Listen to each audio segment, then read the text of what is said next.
Okay, you guys, I don't usually do love readings, but I've been guided to pull out some of these love and romance decks.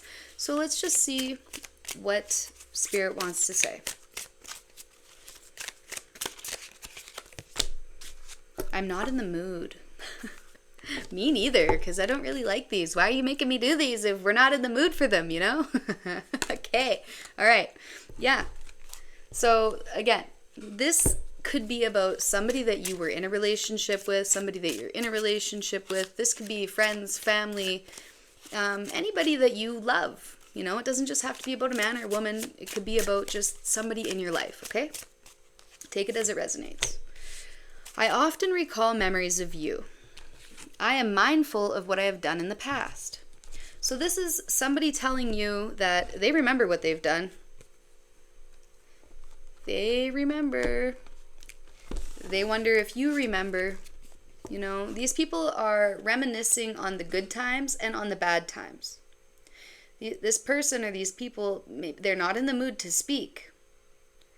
You know, this could be a situation where it's no contact, but they are very mindful of what they've done to you in the past, and I'm feeling a heavy, deep regret.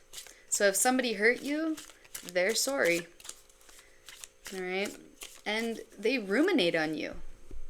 This is somebody who sits alone at night before bed and they think about you. They think about the things that you said, the light that you brought into their lives, and even the darkness that you brought into their lives. Because in some way, the dark and the light from you helped them grow. It helped them see their shadow.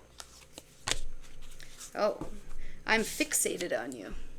So this person is really heavily thinking about you. So if you're thinking about this person or these people, it could be because you're picking up on them spiritually, internally, psychically. All right. If you don't want to be thinking about this person, there are many, many, many cord cutting rituals that you can do yourself at home, 222 on the clock, to get this person out of your energy, okay? If you don't want to think about them. They are fixated on you. Real hardcore. I know I messed up and I'm sorry. So they're sorry for what they did to you. Again, they are mindful of what they've done. They know that they screwed you over. They know that they weren't a good person to you. They could have physically hurt you. They could have emotionally hurt you, mentally, financially, whatever it is. This person or these people, they are sorry, but they're not prepared to speak their truth and tell you that they have done wrong. And this is their ego that's holding them in this trap.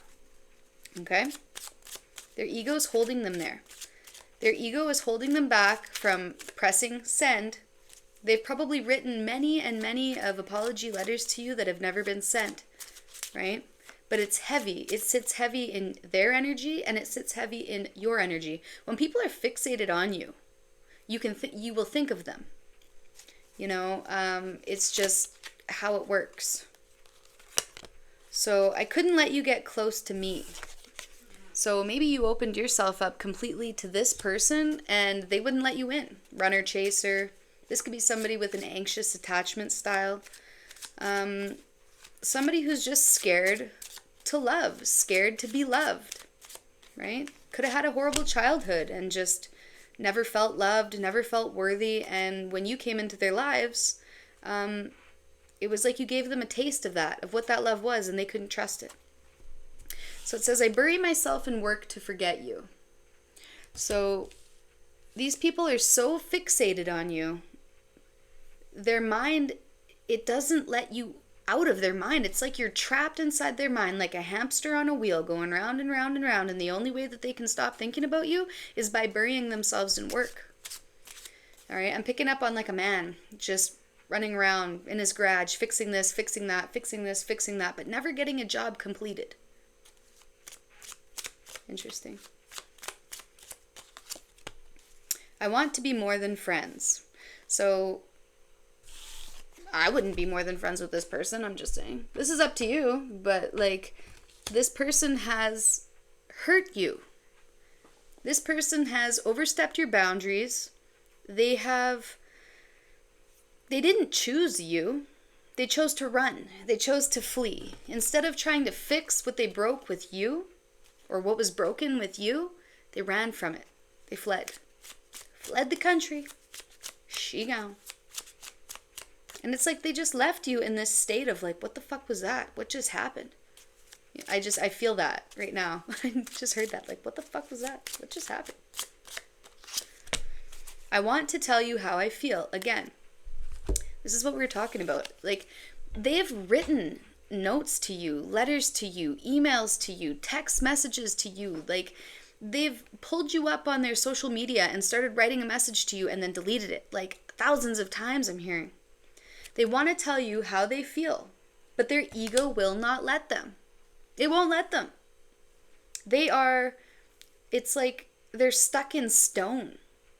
This person's very stuck in the past. Very, very stuck. Very heavy, murky, muddy energy. Ew. You speak to me through music. So you guys could have had songs that you listened to together. You guys could have written songs together. These people, when they're listening to these like sad sack, sappy songs, they think about you in these songs. Okay? You're the person who's always in their mind. Round and round we go. You know? Like, what's that? You're living rent-free in somebody's mind. That is what that is. Sanctuary. Privacy. Involatile personal space. Respected boundaries or taboos. I feel like this is you. This is you just living your best life. Hanging out in your bathtub. Not worrying about this person, these people, their energy. You're trying to get rid of their negative energy by cleansing yourself with a bath, or this could be a sign to do a spiritual bath. Okay? So it is no contact. Whatever the situation is, there's no contact. You are in your own personal space. You're respecting your own boundaries, and you're also respecting their boundaries, because if they are not able to apologize to you and tell you sorry for what they've done when they've hurt you, they don't belong in your space. Excuse me. End of that. You're okay being alone. Being alone doesn't bother you. It doesn't bother you in the least. When you're alone, it's like that's when you do your best work. That's when you get your best advice. Right? Wave of power. Yeah, exactly.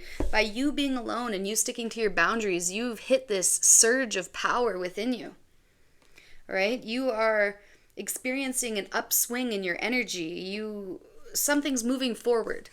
By you not speaking to this person, these people, this group, this family member, this ex-lover, this lover, whatever it is for you, you're actually getting your power back. Okay? I don't know if you've done a calling your power back ritual, but that is a very good thing to do. Like, you can literally just take your brush, take the hair out of your brush, set it on fire, and call your power back. Okay? A little bit of spiritual advice from your mama. Your mama Kels. All right. Oh my God. Ah! Jesus. Wow. Okay. Soul cage. Rescue. Escape from captivity and restriction. That was really weird. All right. I couldn't pick the card up, and then when I picked it up, it just flew at me. So I just feel like this person is expecting you to rescue them. Like, this person is ruminating about how they wish you could just save them from their sea of darkness. You know?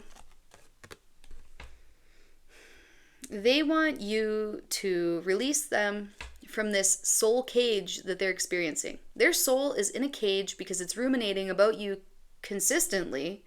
They are trying to busy themselves with work to forget about you. They're thinking like they would like you in their life even if you, like, you know, they would like to just even be your friend. They want to have contact with you. They want you to breathe them some life of air, you know? Life of air, is that what you call that? Air of life? Whatever the fuck. The breath of life. There we go. You know, they're like, help me, come save me. And you're like, no, I'm good. Actually, no, I'd rather have a bath now. I'm not really interested in helping you out. I'm good. I'm just focusing on me, loving myself, being a good person. I'm focusing on my power, my energy, my abundance. This person feels restricted. I don't know if you have them blocked. I don't know if, I don't know. I just feel like they can't speak to you. And this could be their angels and their guides and your ancestors and your spirit guides keeping you apart. You know, there's a reason for that. Beauty. Yeah, you're focusing on your beauty, your grace, your loveliness, and your integrity of form and spirit. So you're focusing on making yourself look good, feel good. Might be eating healthy, going to the gym, getting lots of sleep, not drinking, not smoking weed, not doing illicit drugs, you know? You are being healthy, the healthiest version of you that you can be. And with this person in your life, you will never be that healthy person. I'm sorry to tell you. They're going to suck the life out of you so you can raise them to the top. But they're never going to measure up to your power. You know, these people are sent to us for lessons, to teach ourselves, one, who we are and what we will and we will not accept. And two, it's to teach them that they can't treat people the way that they treat people and expect to get away with it and have it all be okay, willy-nilly, no problem, let's sweep it under the rug. It's not going to happen. They have to fucking own up for it. Own up to it.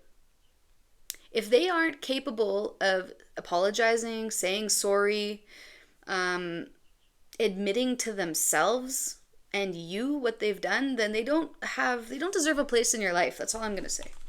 Okay? We'll get one more. Last message for this love reading that I don't normally do. I trust you unconditionally, and I hid my true identity from you. See, this person was a snake. They wore a mask.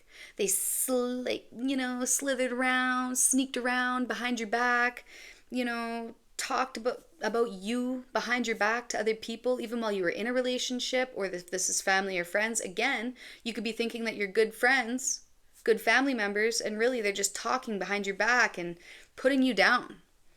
Okay? The person that you remember, whoever you're thinking about when you're listening to this reading, they are not the person that you have in your mind of them. Like, who you perceive them to be was never the person that they ever were. Okay? They hid that from you. They projected some other version of themselves that they thought that you would like and you would love and you would adore, whatever. It's like they gave you this personality. It's like they created this personality just for you. Okay? But their true inner depth, who they truly were, which is dark, murky, and gross, they didn't really show you much of that. Well, they did in the end, I'd say. But needless to say, you were the most trustworthy person in their life. You were the most honest, the most open, the most kind, the most loving. You were the divine soul in this relationship. Okay? You are trustworthy. You are kind. You are loving. You are graceful. You gave them everything that you had to give, and they fucked up. All right? End of story. If you like that, if you like these kinds of love readings, let me know. I don't normally do this ever. Very, very taboo for me. But yeah, if you liked it, leave a comment. Leave a thumbs up. All right? Show some love. All right? Goodbye.